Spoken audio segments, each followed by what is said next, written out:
বাংলাদেশের সাথে যুক্তরাষ্ট্র সহ পরাশক্তি দেশগুলোর সম্পর্ক নিয়ে গুজব উড়িয়ে দিয়ে বিশ্ব নেতাদের অভিনন্দনে ভাসছেন প্রধান উপদেষ্টা।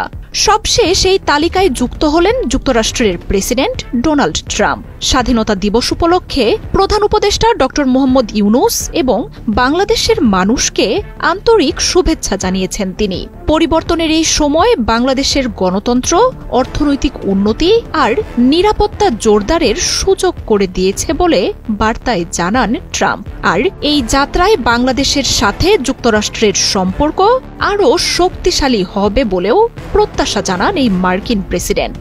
শুধু যুক্তরাষ্ট্রই নয়, বাংলাদেশের সাথে সম্পর্ক নিয়ে বার্তা এসেছে রাশিয়ার কাছ থেকেও। অন্তর্বর্তী সরকারের দায়িত্ব নেয়ার পর থেকে বিশ্ব অঙ্গনে নতুনভাবে মাথা উঁচু করে দাঁড়িয়েছে বাংলাদেশ।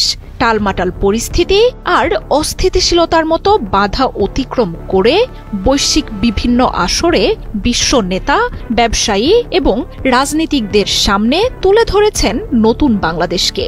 সেই ধারাবাহিকতায় দ্বিপাক্ষিক সফরে পরাশক্তি চীনে আছেন প্রধান উপদেষ্টা। শুক্রবার দেশটির প্রেসিডেন্ট শি জিনপিং এর সাথে বসবেন বৈঠকেও। তবে চীন সফরেই প্রধান উপদেষ্টা পেলেন বিশ্বের শীর্ষ শক্তির দেশ যুক্তরাষ্ট্রের বার্তা। স্বাধীনতা দিবস উপলক্ষে দেয়া সেই বার্তায় প্রধান উপদেষ্টা ড মোহাম্মদ ইউনূস ও বাংলাদেশের জনগণকে যুক্তরাষ্ট্র ও তার জনগণের পক্ষ থেকে আন্তরিক শুভেচ্ছা জানিয়েছেন মার্কিন প্রেসিডেন্ট ডোনাল্ড ট্রাম্প। দেশে যে পরিবর্তন চলমান রয়েছে, সেই সময়টাতে বাংলাদেশ যুক্তরাষ্ট্রকে পাশে পাবে, সেই বার্তাই স্পষ্ট হয়ে এসেছে ট্রাম্পের চিঠিতে।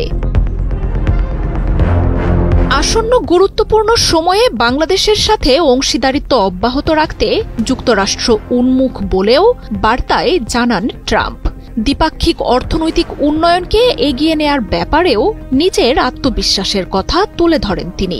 একই সঙ্গে সম্পর্ক জোরদার এবং ইন্দো প্যাসিফিক অঞ্চলে আঞ্চলিক নিরাপত্তা বাড়াতে একত্রে কাজ করার প্রত্যাশা জানান তিনি।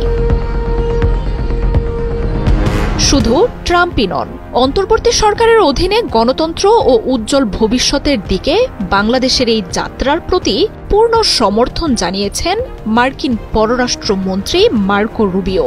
স্বাধীনতা দিবস উপলক্ষে দেয়া বার্তায় তিনি বলেন, অন্তর্বর্তী সরকার জাতিকে নির্বাচনের জন্য প্রস্তুত করছে, আর এই পদক্ষেপ বাংলাদেশের মানুষকে তাদের এগিয়ে যাওয়ার পথ বেছে নেয়ার সুযোগ করে দেবে।